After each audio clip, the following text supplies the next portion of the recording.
Hello नमस्कार, welcome to inculcate learning. UGC NET paper 1 के previous year questions हमें cover करने हैं जी।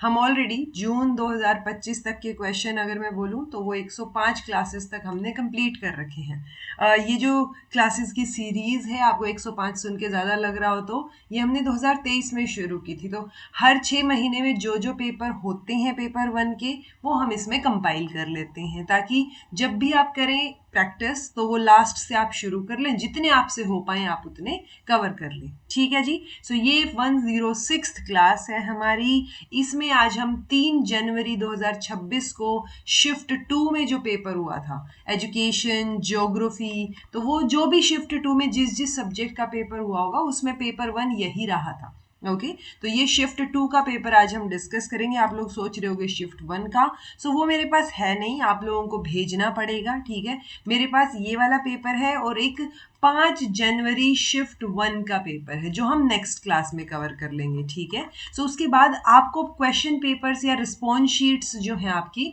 वो मुझे भेजनी पड़ेंगी, ताकि उसमें से फिर हम PYQs कवर कर पाए। ठीक है, तो एज यूजुअल जैसे आप लोग हमेशा भेजते हो, तो जिनको नहीं पता वो इनकलकेट रवीना, इनकलकेट, ठीक है, इनकलकेट रवीना @gmail.com पे आप भेज दीजिएगा।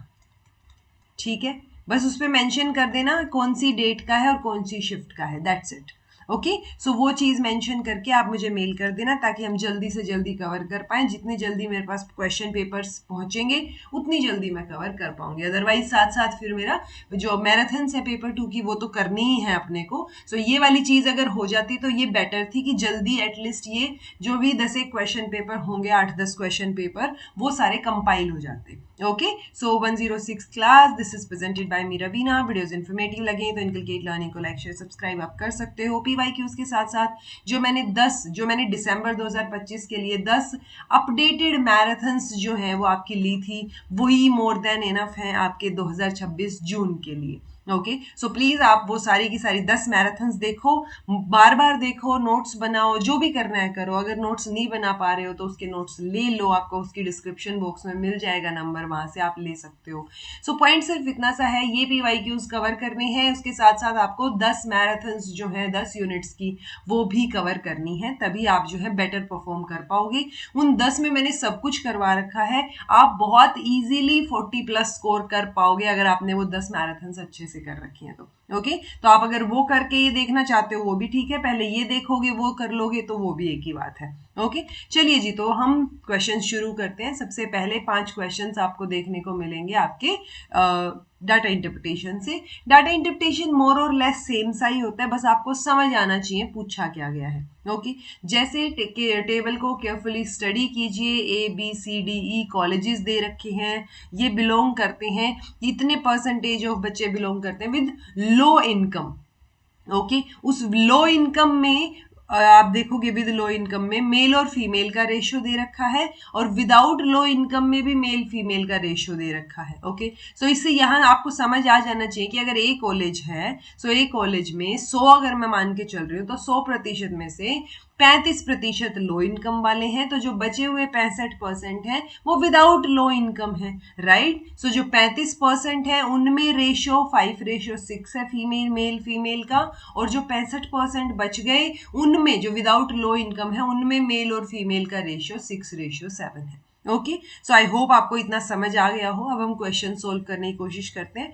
विच college has the least number of female students with low income, यानी हमें लो इनकम वाले में फीमेल स्टूडेंट्स निकालनी है और फिर देखना है सबसे कम कौन से कॉलेज में है। ठीक है, हम अज्यूम करके चल रहे हैं कि हर एक कॉलेज में same number of total students हैं। सो मान लो मैं मान के चल रही हूं कि हर एक कॉलेज में 100 स्टूडेंट्स हैं। ठीक है, तो अगर 100 स्टूडेंट्स हैं तो परसेंटेज के हिसाब से विद लो इनकम वाले स्टूडेंट 35, 25, 24, 19 और 15 हो गए। 100 में से इसको माइनस कर दूंगी तो वो विदाउट लो इनकम हो गए, लेकिन हमें विदाउट लो इनकम का अभी कुछ कैलकुलेट करना नहीं है, तो हम इसी के साथ जाएंगे। 35, 25, 24, 19 और 15। अब 35 में से 5:6 में मेल और फीमेल है, तो मैं कैसे कैलकुलेट करूंगी? मान लो रेशियो है ना, तो 5x plus 6x is equal to 35, 6 और 5 11, 35 डिवाइड बाई 11, 11 तिया 33, 34 35 2, 11 एकम 11, सो 3.1 समथिंग आएगा। अब मैं 3.1 को 5 से मल्टीप्लाई कर दूं और 3.1 को 6 से मल्टीप्लाई कर दूं तो मेरे पास मेल और फीमेल का नंबर आ जाएगा। मान लो 3.1 ही है, सो 5 तिये 15, 15 मेल हो गए और 6 तिये 18, 18 और 1 19, क्योंकि अपने पास 35 है ना। कितने हुए ये? तो ये 15 पॉइंट समथिंग आएगा, ये 16 होएगा जब आप एग्जैक्ट मल्टीप्लाई करोगे। ठीक है, सो आप इस तरीके से कैलकुलेट कर सकते हो कितने मेल और फीमेल हैं सारी वैल्यूज को एग्जैक्टली। ओके, सो आप वीडियो को रोक के और एक बार कैलकुलेट करके देख लो। ये आंसर रहेंगे, जैसे ये रहा 3.18 था ये, तो जब आप एग्जैक्ट मल्टीप्लाई करोगे तो ये 16, ये 19, ये 9, 15, यहाँ से भी ये मैंने यहाँ पे कैलकुलेशंस करके दिखा दी हैं आपको। सो यहाँ से हमसे पूछा था कि कॉलेज का female students with low income सबसे कम कौन से में है, तो यहाँ 19 है, 15 है, 16 है, 8 है, 6 है। सो ई वाले कॉलेज में क्या है जी? 6 है, और यही हमारा आंसर हो जाएगा।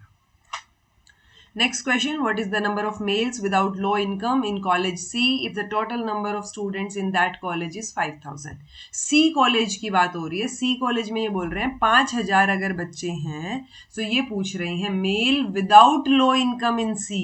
सो ये क्या है जी? टोटल 5000 हो गए, 5000 का 24% आपका विद लो इनकम है, बचे हुए 76% आपका क्या हो गए जी? Without low income. और विदाउट लो इनकम में आपसे मेल का नंबर पूछा है, निकल जाएगा। पहले 76% निकालो आप किसका? 5000 का। ठीक है, ये देखो 0, 5 6 की 30, 3 7 5 7 35, 36 37 38, सो टोटल 3800 है विदाउट लो इनकम। यानी ये जो 2x प्लस 3x होना है, ये इसका मतलब है इज इक्वल टू 3800।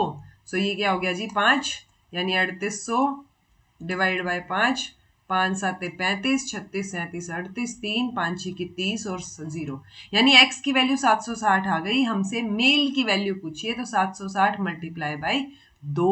ओके, तो 0, 6 दूनी 12, 7 दूनी 14 और 1 15, 1520 आपका उत्तर आ जाएगा आंसर। ठीक है, सो इजी है चीजें, बस आपको करनी आनी चाहिए। ओके, नेक्स्ट है जी, which college has the least number of male students with low income. अगर आपने यही इन्फॉर्मेशन फर्स्ट क्वेश्चन में अच्छे से कैलकुलेट की होती, इसीलिए मैं बोलती हूँ जब भी आप डाटा इंटरप्रिटेशन सोल्व करो तो आपको जो रफ शीट मिली है उस पर अच्छे से सोल्व करो, ताकि अगर कोई इन्फॉर्मेशन आपने पहले निकाली है तो वो अगर अगले क्वेश्चन में भी जरूरत पड़ रही है तो हेल्पफुल रहेगी। जैसे हमने फर्स्ट क्वेश्चन में लीस्ट नंबर ऑफ फीमेल निकालने के लिए विद लो इनकम ग्रुप में सारी निकाली थी यहाँ से, तो मैंने यहाँ सारे मेल और फीमेल दोनों ही निकाले थे ना, और अब यहाँ पे मेल पूछ लिया तो सेम फर्स्ट वाली सारी इंफॉर्मेशन आपके लिए हेल्पफुल रहेगी। ओके, तो मेल यहाँ 16 है, 9 है, 8 है, 11 है, 9 है, तो ये 8 सबसे कम है। आंसर आपका सी हो जाएगा जी। ठीक है, नेक्स्ट है जी question number 4, if the number of males without low income, so without low income में number of males college E में, यानी ये 3:2 है, सो यानी 3x plus 2x is equal to total, यहाँ पे मेल और फीमेल आ जाएगा, टोटल परसेंटेज आ जाएगा, राइट। सो अब हमसे क्या बताया है, मुझे इन्फॉर्मेशन इन्होंने दे दी कि 2295 मेल्स हैं, यानी 3x की वैल्यू दे दी मुझे। Okay, so 3x is equal to 2295, x is equal to 2295 by 3, 3 7 21, 3 6 18, 3 5 15, 765। सो मैं फीमेल की वैल्यू भी निकाल लूंगी मल्टीप्लाई बाई 2 करके, यानी 2295 प्लस, इसको 2 से मल्टीप्लाई करो, 5 दूनी 10, 6 दूनी 12 और 1 13 और 7 दूनी 14 और 1 15, 1530। सो 1530 यानी 5 और ये 9 10 11 12, 1 5 और 2 7 और 1 8 और 3 38 25। ठीक है, सो ये टोटल वैल्यू आ गई मेरे पास 38 25। अब मेरे से पूछा total number of students in college E. ठीक है, तो टोटल स्टूडेंट्स कितने होंगे कॉलेज ई में, नंबर ऑफ टोटल स्टूडेंट्स। सो देखो ये जो वैल्यू है ये टेक्निकली 85% है, क्योंकि 15% तो आपके विद लो इनकम है। सो 85% यानी टोटल 85% अगर मैं बोल रही हूँ किसका, 85% ऑफ एक्स टोटल का इज इक्वल टू 38 25। तो मैं यहाँ से x की वैल्यू निकाल लूंगी, मेरा टोटल आ जाएगा। सो मैं डिवाइड बाय 85 मल्टीप्लाई बाय 100 करूंगी, ये सीधा सीधा 45 पे जाएगा। सो ये आपका 4500 आंसर आ जाएगा। ठीक है जी, सोल्व करके भी देखना है आपको साथ में। ये लास्ट क्वेश्चन है, ये आप खुद सोल्व करके देखेंगे। Which college has the least number of students without low income. So least number of students without low income में, ये तो ईजीएस्ट क्वेश्चन हो गया बिल्कुल। ये आपके विद लो इनकम में स्टूडेंट्स हैं, सो इसका ऑपोजिट क्या हो जाएंगे, विदाउट लो इनकम में हो जाएंगे। तो विदाउट लो इनकम में ज्यादा कौन से होंगे, कम कौन से होंगे, जो यहाँ पे ज्यादा है, ऑब्वियस है। सो आंसर इसका ए आएगा। ठीक है, क्योंकि 35% अगर ए में विद लो इनकम वाले हैं तो विदाउट लो इनकम 65 हो गए ना, राइट। और विद लो इनकम इसमें 75 हो गए। तो ऐसे आप देखोगे तो यही सबसे कम है 65 वाला। चलिए, इन qualitative research the criteria that parallels internal validity is. So internal validity यानी विश्वसनीयता की बात हो रही है। दो होती है, internal validity, external validity. Usually हम देखते हैं जो इंटरनल है उसमें इंटरनली आप कितनी ऑथेंटिक हैं चीजें वो चेक करते हैं। सो ये आपका क्रेडिबिलिटी से रिलेट करेगा जी। कंफर्मेबिलिटी, डिपेंडेबिलिटी, ट्रांसफरेबिलिटी, ये वर्ड्स ही मैच नहीं कर रहे। इंटरनल छोड़ो, ये किसी भी वैलिडिटी से मैच नहीं कर रहे। क्रेडिबिलिटी, विश्वसनीयता ही मैच कर रहा है। Okay, arrange the following educational institutions in the increasing order of entry eligibility for the programmes offered. So किसमें एंट्री के लिए कौन सी एलिजिबिलिटी चाहिए होगी, कि पहले मतलब एक में 8वीं क्लास चाहिए, एक में एंटर करने के लिए 10वीं चाहिए, एक में 12वीं चाहिए, वो चीज यहाँ पे बताई गई है। ये आपको थोड़ा सा कंफ्यूजिंग भी लगा होगा जब आपने पेपर दिया होगा।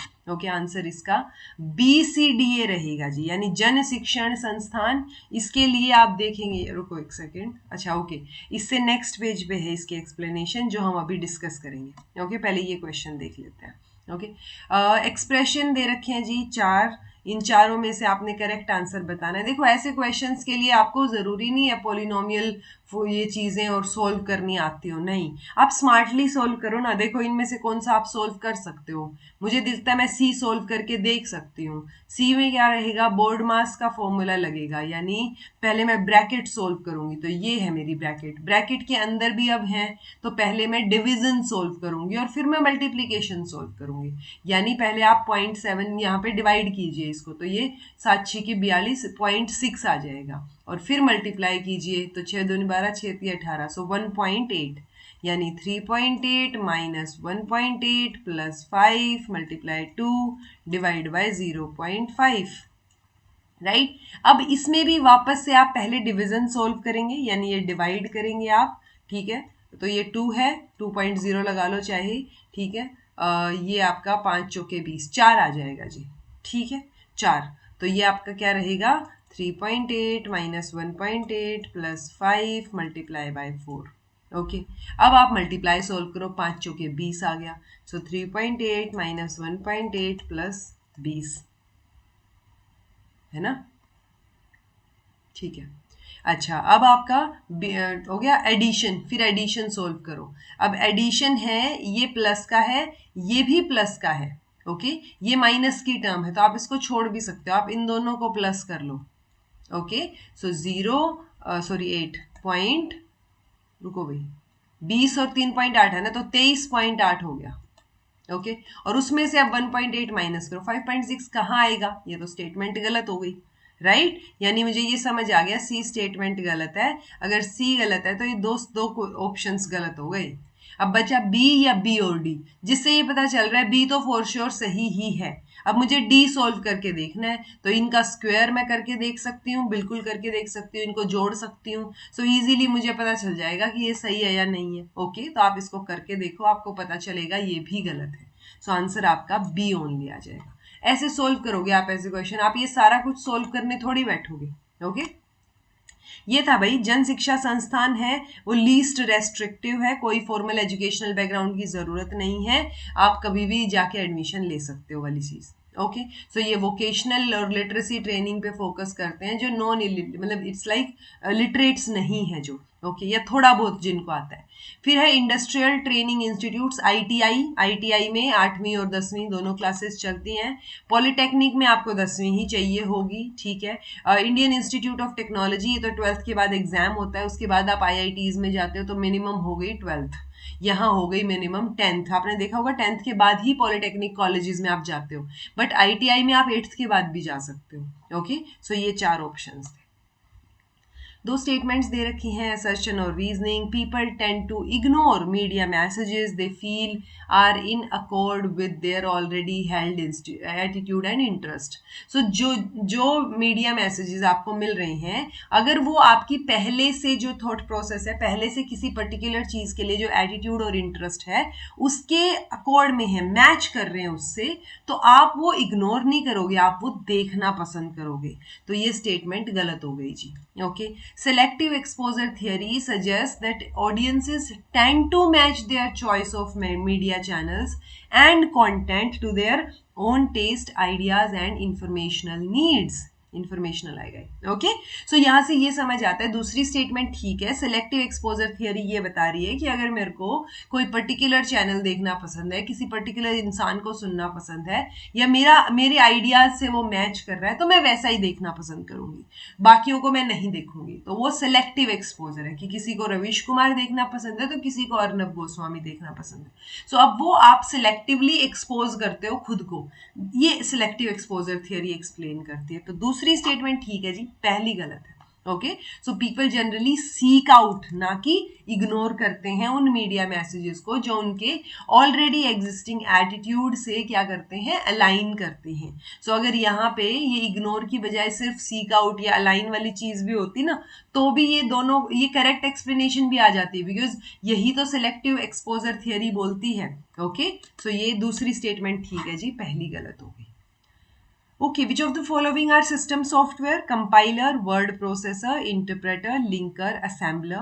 So आपको ये नहीं लग रहा कंपाइलर, कंपाइल करना, इंटरप्रेट करना, लिंक करना, असेंबल करना, ये सारे के सारे तो क्या है, आपके सिस्टम सॉफ्टवेयर हैं। वर्ड प्रोसेसर नहीं है जी। ओके, इनफैक्ट ये बाकी जो चारों हैं वो आपके लैंग्वेज प्रोसेसर हैं। ओके, वर्ड प्रोसेसर एक एप्लीकेशन सॉफ्टवेयर है। Okay, Sky lotus is fragrant because it has lotusness in it like a natural lotus commits the fallacy of। हेत्वाभास आपसे पूछा है, मैंने आपको जब करवाई, अब जो मैराथन करवाई है अपडेटेड, उनमें भी बहुत डिटेल में अच्छे से एक फ्लो चार्ट भी दिया था, एक पूरा चार्ट, कि इन्हीं में से क्वेश्चन आता है मोस्टली। हेत्वाभास में कोई नए ऑप्शंस नहीं आते, नए आंसर्स नहीं आते हैं। ओके, सो इसका आंसर क्या रहेगा जी, असिद्ध। स्काई लोटस करके कोई चीज है नहीं, और असिद्ध में भी आश्रय सिद्ध जो है उसका एग्जाम्पल है, तो बट आश्रय सिद्ध यहाँ दे नहीं रखा, तो हम असिद्ध के साथ जाएंगे। पंचकोश की लेयर दे रखी है जी, अन्न माया कोश, आनंद माया कोश, मनोमाया कोश, विजनन माया कोश, ये एस्पेक्ट्स ऑफ डेवलपमेंट है उनके। सो अन्न माया कोश बिल्कुल बाहरी लेयर होती है, फिजिकल लेयर, फूड शीथ जिसको हम बोलते हैं। वेदांता के अकॉर्डिंग 5 शीथ जो है ये होती हैं। सबसे अंदर मन होता है। अब मन जो है, मन के बाहर 5 लेयर है, उसके अंदर वाली जो पहली लेयर है वो आनंद माया कोश है, और उसके सबसे आउटर लेयर जो है वो अन्न माया कोश है। ओके, सो ये चीज आपको पता होनी चाहिए। ए का फोर्थ भी अगर आपको आइडिया हो तो अभी आपके 2 ऑप्शंस कट आउट हो गए। ओके, उसके बाद आप बाकी ऑप्शंस में से कोई एक भी पता होगा आप देख लोगे। सो वो चीजें हैं। सो इसका आंसर आपका सेकंड रहेगा ये। ओके, इससे नेक्स्ट उस पे आपका इसको पूरा एक्सप्लेनेशन है। Which of the following is related to computer software? तो देखो, माउस, स्टाइलस, पेन ड्राइव, ये सॉफ्टवेयर थोड़ी ना है, राइट? तो स्प्रेडशीट, एक्सेल वाला जो है वो सॉफ्टवेयर है। ये है जी आपके वेदांत फिलोसफी में पंचकोश हैं, तैत्रीय उपनिषद के अकॉर्डिंग है पंचकोश, वेदांत फिलोसफी के अंडर आते हैं। ठीक है, तो ये यहाँ पे 5 लेयर या शीट से वो कवर है आपका जो आत्मन है। सो यहाँ पे अन्न माया कोश मतलब फिजिकल बॉडी, जिसको फूड शीट भी बोलते हैं, जो आउटर लेयर है। देन आपका ये एनर्जी बॉडी या वाइटल शीट प्राण माया, देन मेंटल बॉडी मनोमाया, विज्ञान माया या विजनन माया बोल देते हैं बहुत बार। सो ये आपका विजडम बॉडी हो गया, और सबसे अंदर वाली जो वो आनंद माया, जिसको ब्लिसफुल शीत हम बोलते हैं। सो ये देखो यहाँ पे सेकंड था, यानी ये आनंद माया को इनर शेल्फ बोल रहे हैं, मनोमाया को माइंड लेयर या मेंटल लेयर बोल रहे हैं, और विजनन माया आपकी इंटेलेक्चुअल लेयर हो गई। ओके, चलिए दो स्टेटमेंट्स हैं, terms validity invalidity apply only to deductive arguments.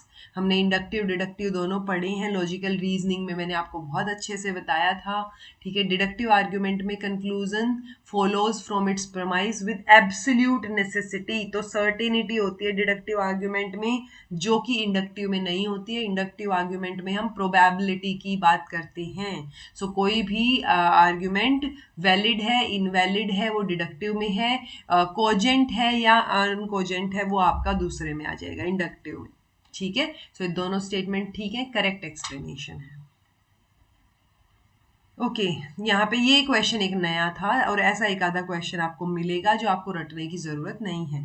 Arrange the following states of India in increasing order of total installed capacity of renewable power as of August 2025। तो जब मैंने VIP topics करवाए थे तब मैंने बताया था आपको कि हाँ ऐसा कुछ पूछ लेते हैं, बट आपको रटने की जरूरत नहीं है क्योंकि हर बार ये डाटा अलग रहेगा। ओके, सो यूपी, गुजरात, तमिलनाडु और कर्नाटक आपसे रिन्यूएबल पावर के हिसाब से पूछा है। आंसर आपका थर्ड रहेगा, उत्तर प्रदेश सबसे कम, कर्नाटक, तमिलनाडु और गुजरात सबसे ज्यादा। ओके, क्योंकि आई थिंक गुजरात में विंड प्लांट्स जो है, विंड पावर प्लांट्स वो ज्यादा लॉन्च हो रखे हैं, या दूसरा उसके अंदर रिन्यूएबल पूछा है तो वहां पे सोलर प्लेट्स वाला ज्यादा रहेगा क्योंकि उधर एरिया है वहां पे। ओके, जो ये क्या बोलते हैं अपना जो वो पूरा रण पड़ा है कच्छ वाला, वो एरिया भी है अगर आप यूटिलाइज करना चाहो। Which of the following is not a correct statement? Operant behavior is emitted in presence of discriminative stimuli. Learning is the encoding of information in long-term memory. Language doesn't play any role in self-regulation, or respondent behavior is elicited in presence of unconditioned stimulus. तो देखो ये कई चीजें, कई concept mix कर दिए इन्होंने। Operant conditioning, then आपका ये क्लासिकल ऑपरेंट ही है मेजरली, तो ऑपरेंट कंडीशनिंग मिक्स कर दिया, अनकंडीशनड स्टिमुलस और कंडीशनड स्टिमुलस आ गया तो आपका बेल वाला यानी आपका पेवलोव का एक्सपेरिमेंट यानी क्लासिकल कंडीशनिंग का भी पूछ लिया। बट अगर आपको कुछ भी ध्यान नहीं है तो आपको ये, लेकिन ये तो पता है ना कि लैंग्वेज बिल्कुल एक रोल प्ले करेगी सेल्फ रेगुलेशन में। So doesn't play a role का क्या होता है, तो ये स्टेटमेंट गलत रहेगी आपकी। ओके, सो आपको बाकी भी नहीं पता ना, तो ये तो पता होता है लैंग्वेज भी एक रोल प्ले करेगी। Okay, as per NEP 2020, what percent of learners from school and higher education were expected to have exposure to vocational education by 2025? Easiest question ever, क्योंकि ये question expected है, ये कर रखे हैं हमने। ओके, NEP करवाया था तब भी किए थे। So 50% जो है वो exposure की हमने बात की थी कि हायर स्कूल सब बच्चों को मिला के जितने भी बच्चे हैं उन सब में से 50% का exposure तो हो vocational education में। ओके, क्रोनोलॉजिकल ऑर्डर में आपने लगाना है। मैंने आपको हायर एजुकेशन करवाते टाइम एक क्रोनोलॉजी दी थी, उम्मीद है वो याद होगी, वो इजी पड़ेगा आपको ऐसा कोई भी क्वेश्चन। ठीक है, सो देखो पीडब्ल्यूडी एक्ट 1995 में आया था, आरटी एक्ट 2009 में, आरपीडब्ल्यूडी एक्ट 2016 में, ठीक है, आरसीआई 1992 में, एसडीजी अडोप्शन बाय इंडिया, तो एसडीजी आए ही 2015 में है। ओके, उसी टाइम अडोप्ट कर लिया था हमने, यानी सबसे पुराना आपका आरसीआई हो गया, फिर आपका पीडब्ल्यूडी हो गया, फिर आपका आरटीई एक्ट हो गया, फिर आपका आरपीडब्ल्यूडी हो गया, सॉरी उससे पहले आपका एसडीजी हो गया। तो C D B E A option number third. ठीक है, Which of the following are commonly responsible for acid rain? Acid rain के लिए जहाँ पे भी नाइट्रोजन और सल्फर के ऑक्साइड्स नजर आते हैं वो हमारा आंसर रहेगा। N2O आपकी लाफिंग गैस होती है, सो वो नहीं रहेगा, ऑब्वियस है। सो आंसर आपका सेकंड हो जाएगा जी, देखते ही आपको आइडिया हो जाना चाहिए था। ये रेनफोर्समेंट के शेड्यूल दे रखे हैं जो हम ऑपरेंट कंडीशनिंग में पढ़ते हैं, fixed ratio, fixed interval, variable interval और आपका वेरिएबल रेशियो। सो वो आपको देख के भी समझ आ जाएगा। देखो, individuals are reinforced for the first response they make after various time intervals have passed. So बहुत सारा टाइम इंटरवल यहाँ पे पास हो गया है, फर्स्ट रिस्पॉन्स के लिए उन्होंने दिया। Okay, responses occur as a certain number of times before reinforcement, तो certain निश्चित टाइम के लिए दिए हैं, निश्चित नंबर ऑफ टाइम, फिक्स था ये। ठीक है, देन है आपका reinforcement may occur after any number of responses, ये यहाँ पे फिक्स नहीं है जी, यानी आप reinforcement तो दे रहे हो, कितने भी नंबर के बाद आप दे रहे हो तो वेरिएबल है यहाँ पे। Okay, no reinforcement is given until a certain interval of time has elapsed, यानी कोई रिन्फोर्समेंट नहीं जा रही, यानी एक फिक्स्ड इंटरवल, सर्टेन इंटरवल यहाँ पे फिक्स है। सो ये आपका क्या लग रहा है, ये फिक्स्ड इंटरवल लग रहा है जी फोर्थ। और ये वेरिएबल रेशियो है जिसमें इंटरवल भी फिक्स नहीं है, चीज़ें वेरी कर रही हैं, ये थर्ड लग रहा है। यहीं से ही आपका आंसर तो मुझे फर्स्ट लग रहा है, फर्स्ट है। ओके, सो ये आपका फिक्स्ड रेशियो है, यानी सर्टेन नंबर ऑफ टाइम आपने दिया है, लेकिन कितने इंटरवल का कोई इंटरवल वेरी कर रहा है, तो ये आपका सेकेंड। और वेरिएबल इंटरवल आपका क्या हो गया जी, ये। ठीक है, okay, cost price selling price से रिलेटेड आपको चीज़ें पूछी हैं। इफ सीपी इज 600, प्रॉफिट 25%, तो सेलिंग प्राइस क्या होगा। तो अगर 600 रुपये है, 600 का 25% कितना होगा, 25 चौके, चलो ये यहाँ से 0 से 2 0 काट लो, 25 छिके 150, 150 रुपए, यानी 750 में बिकी है ये चीज, 600 में थी, 150 का फायदा हो गया 750, यानी ऑप्शन नंबर 2। ये लो, यहीं से ही सोल्व हो रहा है, एक सिर्फ एक चीज सोल्व करने से। उसके बाद आप कंफर्म कर सकते हो सारी चीजें, ठीक है, कि अगर सेलिंग प्राइस 1680 है, 20% का लॉस हुआ है, तो कितना सीपी होगा। ठीक है, यानी लॉस हुआ है तो मतलब लॉस में बेचा है, ऑब्वियस सी बात है, तो 1680 से तो ऊपर ही रहेगा इसका प्राइस, 1680 से ऊपर तो सिर्फ ये है, 2100 ही प्राइस है। थोड़ा सा कॉमन सेंस तो लगाएंगे ना, कि 1680 में बेचा है, 20% के नुकसान पे बेचा है, नुकसान पे बेचा है, दैट मीन 1680 से तो ज्यादा का बिकना चाहिए था वो, सॉरी खरीदा गया था वो, तो वो 2100 का खरीदा गया था 1680 के ऊपर, यानी 2100 का आप अगर 20% निकालोगे, ये देखो, तो 21 दूनी 42, 420 रुपए कम का बिका है, यानी 1680 का बिका है। ओके, तो यहाँ से दूसरी बार भी कंफर्म हो गया, अब तो आपको देखने की जरूरत नहीं, आंसर थर्ड ही होएगा फॉर श्योर। ओके, बाकी चीजें भी दोनों आप निकाल के देख सकते हो, बट आंसर आपका यहाँ से आ गया है। देन है जी आपका जोन दे रखे हैं, ठीक है, रूल्स के हिसाब से कितनी डीबी नॉइस की साउंड लिमिट्स आपसे पूछी गई हैं, industrial area, commercial area, residential area, silence. अब मुझे इतना पता है कि जो साइलेंस वाला जोन होगा उसमें सबसे कम यहाँ पे डीबी रहेगी, नॉइस वाली चीज, तो सबसे कम किस में है, 50 में है, तो ये साइलेंस में जाएगा, यानी ये दो ऑप्शंस कट आउट हो गए। ओके, अब साइलेंस से ज्यादा थोड़ा सा और आवाज अगर हम अलाउ कर रहे हैं तो वो रेजिडेंशियल में होगा, जहां लोग रह रहे हैं। सो 50 है तो यहाँ 55 हो जाएगा, ये फोर्थ रहेगा। ये लो, यहीं से ही सोल्व हो गया। ठीक है, उसके बाद आपका क्या रहेगा जी, कमर्शियल और सबसे ज्यादा इंडस्ट्रियल एरिया में आपको आवाज सुनाई देगी। ठीक है, फैक्ट्रीज में चीजें चल रही होंगी, option number 1। Okay, which among the following is not a national coordinator for higher education courses in स्वयं। स्वयं के कोऑर्डिनेटर्स हमें पता है, उसमें हायर एजुकेशन के नहीं है, वो पूछा है आपसे।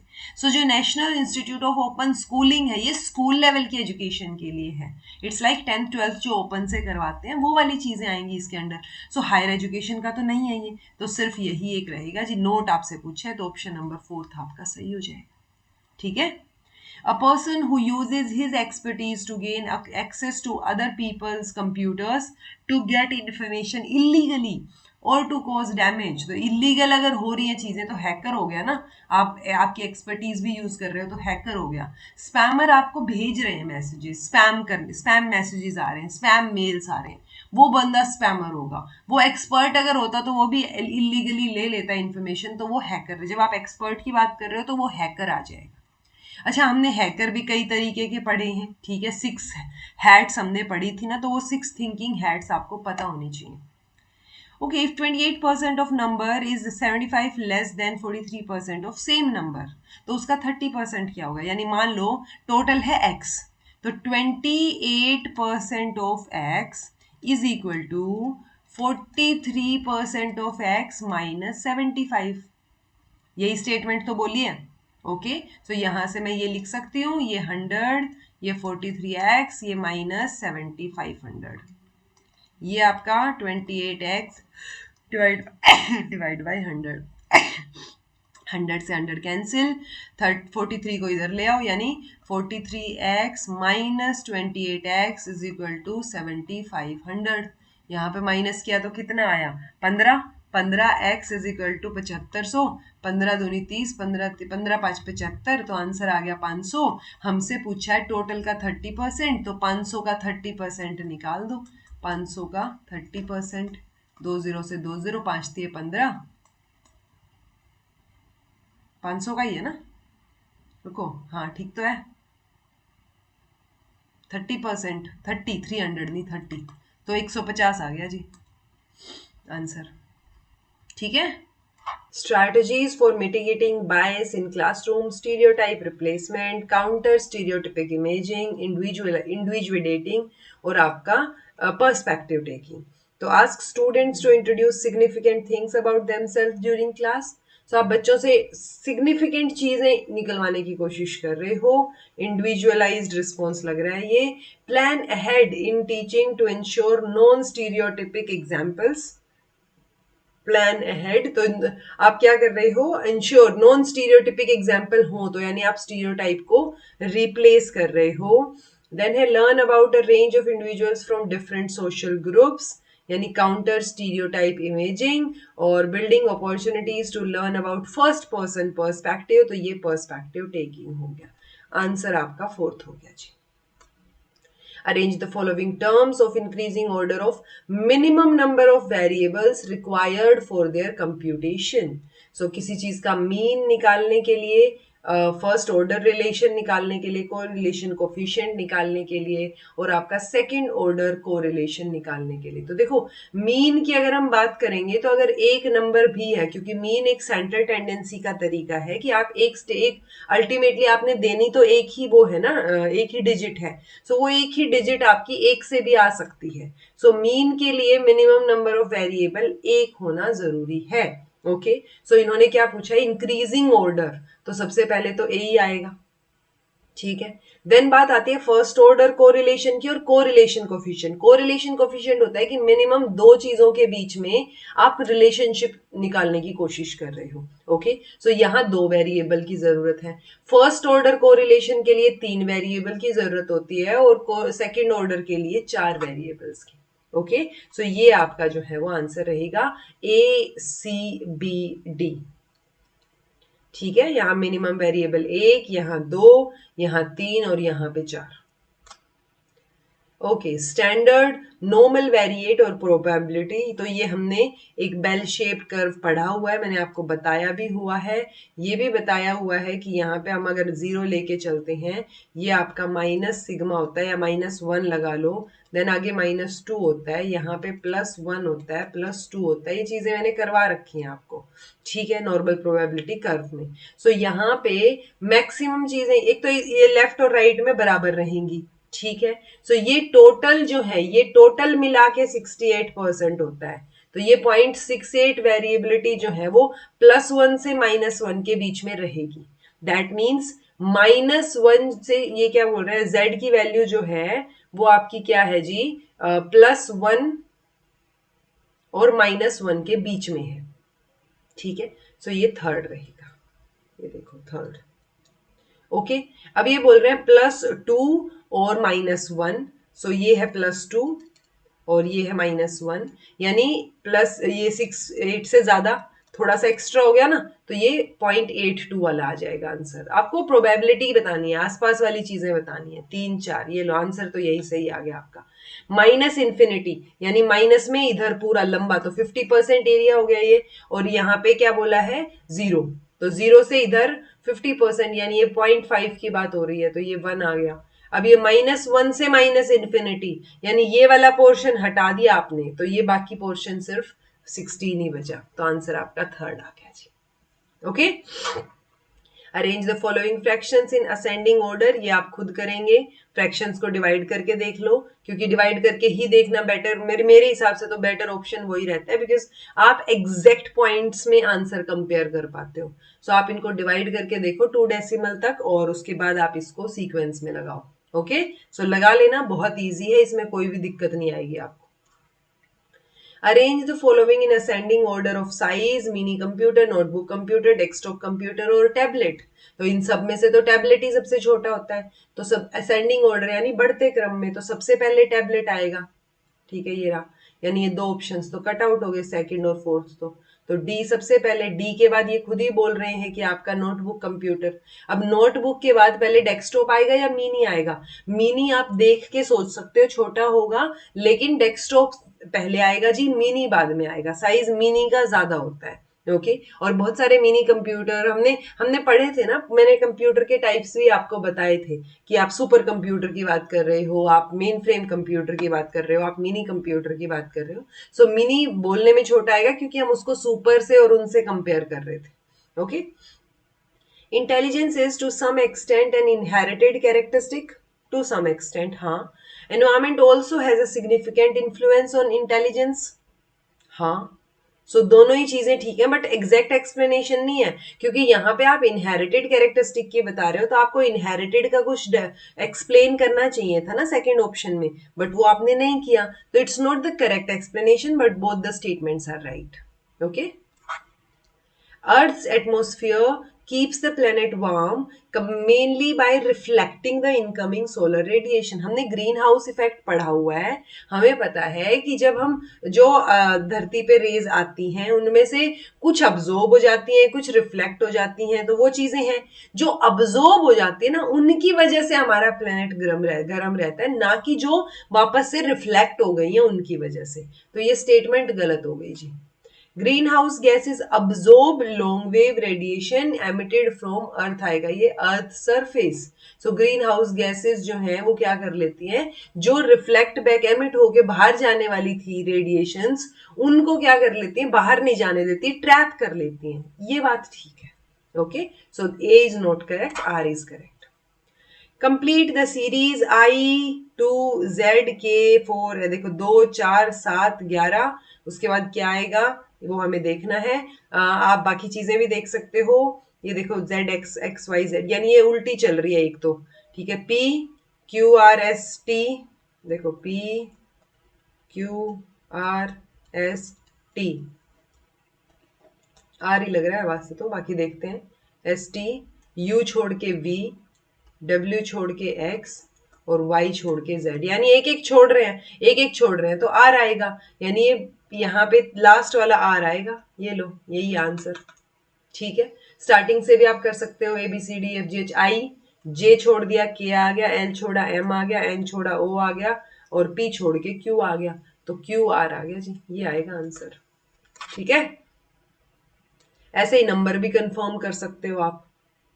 चलो, McLuhan's concept of new form of social organization emerging due to instantaneous electronic media connecting the entire world into a one great social, political and cultural system आएगा ये, ठीक है, system। So ये किसका एग्जाम्पल है, आपको 1000 बार बता रखा है, मैकलुहान नाम आते ही आपको ग्लोबल विलेज, उनके अकॉर्डिंग ये इतना बड़ा जो आइडिया ये ग्लोबल विलेज का है, जहां पे आप सब चीजें शेयर कर रहे हो इलेक्ट्रॉनिक मीडिया की वजह से। Which of the following is not a requirement for a proper sanitary landfill site? तो proper landfill site के लिए क्या requirement नहीं है? एरिया जो है should not be geologically active, active नहीं होना चाहिए वो एरिया, क्योंकि आप बहुत सारा गंद डालोगे वहां पे, ठीक है, तो वो रिएक्ट ना करे।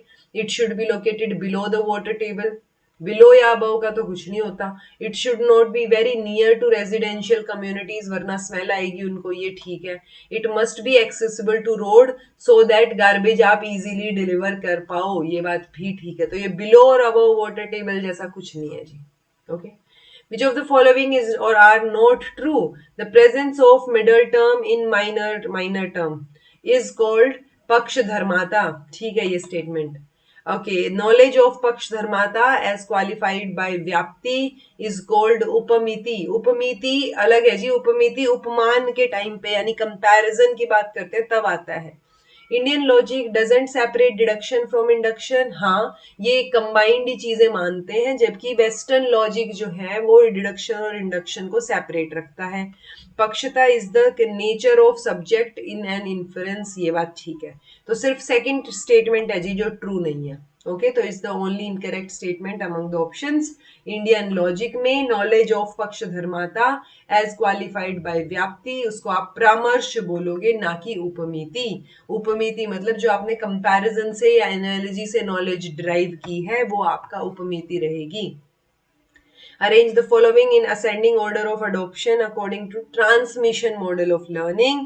So learning का मॉडल है तो आखिरी में तो learning ही होएगी. ठीक है, सो लास्ट ऑप्शन इन्होंने खुद ही दे दिया कि लास्ट में लर्निंग होगी. ओके, सबसे पहले तो एक्सपोज होगी ना आप सिचुएशन से जो आपने सीखनी है. सो सबसे पहले एक्सपोजर आएगा जी. एक्सपोजर के बाद प्रोसेस रहेगा उसका. प्रोसेस के बाद आप कॉम्प्रीहेंड करोगे और फिर आप रिकॉल करोगे और आप सीखोगे. आंसर आपका फोर्थ आएगा. Okay, people who exercise influence over decisions made by others. तो जो दूसरों ने डिसीजन बनाए हैं उनके इनको आप इन्फ्लुएंस कर रहे हो टेक्निकली. सो ओपिनियन फॉलोअर्स नहीं, लीडर है ना वो जो इन्फ्लुएंस कर रहा है. सो ओपिनियन लीडर हो गए वो. Quantitative research can be represented as a research strategy that embodies a view of social reality as an external objective reality. क्योंकि क्वांटिटेटिव रिसर्च में भी हम देखते तो सोसाइटी की चीजें हैं, सोशल रियलिटी को चेक करते हैं. इंडक्टिव अप्रोच पे एम्फसाइज करता है to the relationship between theory and research. Then has rejected the practices and norms of natural scientific model. नहीं, ऐसा कुछ नहीं रिजेक्ट करते ये. Embodies a view of social reality as a constantly shifting emergent property of individuals creation. So quantitative research की बात हो रही है. फर्स्ट आंसर रहेगा जी, ये सोशल रियलिटी को एक एक्सटर्नल तरीके से और ऑब्जेक्टिव रियलिटी की तरह देखता है. Identify the variables that pertain आएगा, ये pertain to interval scale of measurement. So interval में कौन से आएंगे? डेट ऑफ बर्थ आएगी, टाइम आएगा, टाइम डे का. रिलीजन और जेंडर आपके किस में आएंगे? नॉमिनल में आएंगे. सो आंसर आपका बी और डी रहेगा भाई. 4 स्केल होते हैं, चारों करवा रखे हैं. ओके, ट्रू पूछा है आपसे. Appeal to populus is a formal fallacy. Formal fallacies में ये पॉपुलस वाली या एडबकलम वाली ये फैलेसीज नहीं आती हैं. फॉर्मल फैलेसीज में 6 अलग फैलेसीज आते हैं जो हमने की हुई है, कि एग्जिस्टेंशियल फैलेसी आ गया या fallacy of more than 3 terms वाली चीज आ गई. ठीक है, तो ये गलत हो गया जी. In the red herring fallacy some distraction is used to mislead or confuse. Red herring में आप कंफ्यूज कर रहे हो. ओके, साउंड्स ओके, क्योंकि रेड हियरिंग में आप रंगे हाथ पकड़े गए करके एग्जांपल दिया था मैंने आपको, और अब आप डिस्ट्रैक्ट कर रहे हो, टीचर को मिसलीड कर रहे हो. ये ठीक है. In the appeal to force fallacy यानी एडबकलम की बात हो रही है. पर्सनलाइज्ड क्रिटिसिज्म किया जा रहा है?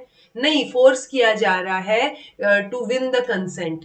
ये आएगा. ठीक है. Strawman fallacy, force is used to win consent. नहीं, स्ट्रोमैन फैलेसी तो जो है वो किसी और ही आर्ग्यूमेंट के ऊपर आपको लेके जाती है. स्ट्रोमैन एक प्रोफेसर है, ऐसे करके जो मैंने एग्जांपल दिया था. सो बी रहेगा जी, बी ही ट्रू है सिर्फ. ठीक है. सिंप्लेक्स, सीरियल, फुल डुप्लेक्स और पैरेलल, ये भी मैंने करवाया हुआ है आपको. Data transmission in one direction only. ठीक है, सो ये आपका सिंप्लेक्स रहेगा, एक ही साइड है ना. Multiple bits transmitted over several channels at the same time, यानी ये फुल डुप्लेक्स है. अच्छा रुको, नहीं, multiple bits transmitted over several channel same time पे, तो ये पैरेलल है ना, ये पैरेलल है भाई. ठीक है. Data is sent 1 bit at a time over a single channel. Single channel है और आप एक 1 बिट एट अ टाइम भेज रहे हो. ये सिंप्लेक्स, ये भी साउंड कर रहा है. Data transmission in 2 direction at the same time, 2 direction में सेम टाइम, तो फुल डुप्लेक्स हो गया. ठीक है, ये फोर्थ आएगा. फोर्थ और फर्स्ट. अब इन दोनों में कंफ्यूजन है. सीरियल और सिंप्लेक्स. सीरियल में कॉन्टिन्यूटी में हो रहा है, एक ही डायरेक्शन में हो रहा है. सिंप्लेक्स में क्या हो रहा है? हमारे पास ऑप्शन क्या बचे? हमारे पास 2 और 3 ऑप्शन बचा है. Data is sent 1 bit at a time over a single channel. Single, हाँ ठीक है. Data transmission in one direction only. So एक ही डायरेक्शन में हो रहा है. आंसर 2 है क्या इसका? 2 है. एक ही डायरेक्शन में हो रहा है तो सीरियल है जी. ठीक है, लेकिन एक टाइम पे एक ही डायरेक्शन में हो रहा है तो सिंप्लेक्स है. वो दूसरी डायरेक्शन में भी हो सकता है. ठीक है. Next, education is the most important pillar of civilised and dignified society. हाँ. Educational institution do not represent values and ethics. नहीं करते हैं, क्यों नहीं करते? सो फर्स्ट ऑप्शन सही है जी सिर्फ, दूसरा गलत हो गया. आंसर आपका A is correct, R is not correct. Okay, third option. Contradictory, okay, ये तो वो आ गया अपना ए ई आई ओ, ये है कॉन्ट्राडिक्टरी. तो ए ओ या ई आई है, ये लो, एओ दे ही नहीं रखा। देन आपका कॉन्ट्रेरी, ये कॉन्ट्रेरी है ए और ई, ठीक है। ये आपका सब कॉन्ट्रेरी है आई और ओ, और सब एल्ट्रन आपका क्या बचा, ए आई है या ई ओ है, तो ए आई है सेकंड। तो 3 1 4 2, ऑप्शन नंबर थर्ड, ठीक है। करवा रखा है बहुत अच्छे से मैंने आपको square of opposition. Which one of the following is not the role of higher education institutions for promoting inclusive practices? Higher education institutions जो है वो उनका inclusive practices को promote करने का role क्या नहीं है? To ensure a barrier-free or inclusive mechanism to help in the admission process, to take appropriate measures to ensure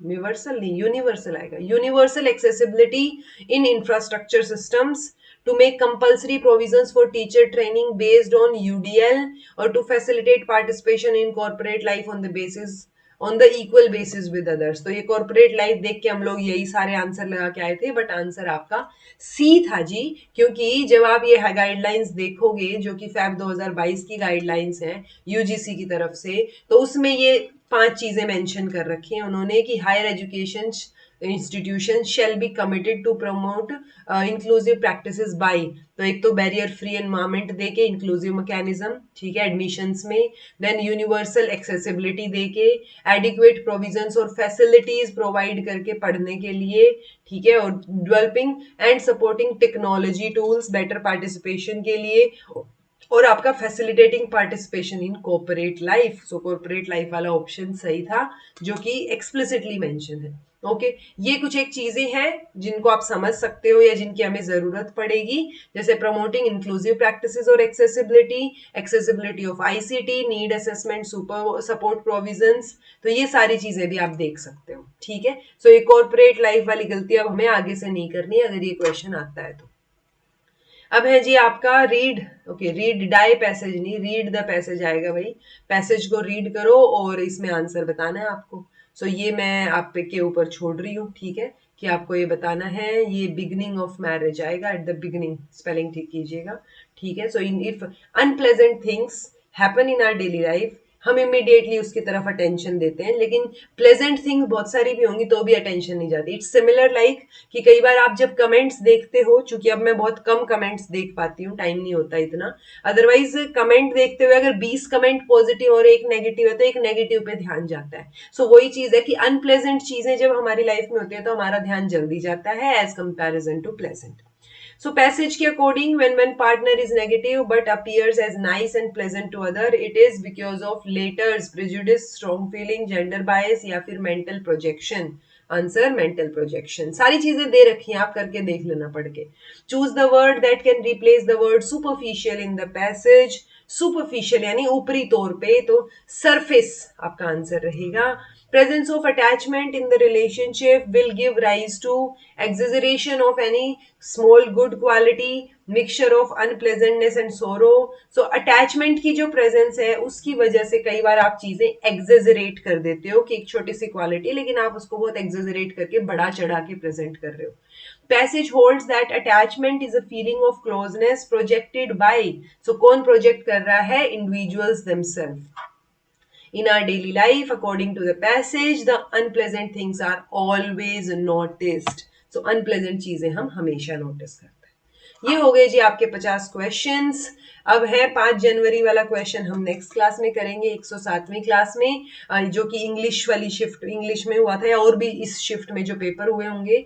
मेरे पास इंग्लिश वाला पेपर है, ऑल्दो सेम ही होते हैं। सो 5 जनवरी की शिफ्ट 1 का है मेरे पास। बाकी जो भी शिफ्ट का पेपर आपके पास है, आप inculcateravina@gmail.com पे प्लीज मेल कर दो, बहुत जरूरी है, आप करोगे तभी हम आगे बढ़ पाएंगे। Okay, so this was all about today. Thank you so much for watching. Be happy, keep smiling, subscribe to Inculcate Learning because it is absolutely free. Be consistent in your efforts. I hope ये class आपके लिए helpful रही हो। Feedback जरूर दीजिएगा comment करके, and see you in next class.